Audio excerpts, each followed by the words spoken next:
Teruntuk kamu,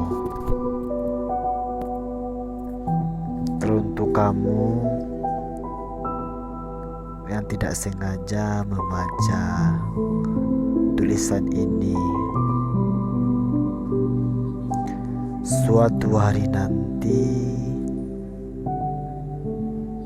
kamu pasti akan menemui kebahagiaanmu sendiri.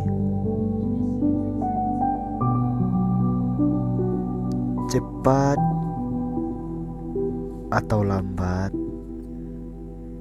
kamu pasti akan bahagia. Tetap semangat, jangan menyerah. Tuhan ada bersamamu dalam tiap jejak dan langkahmu.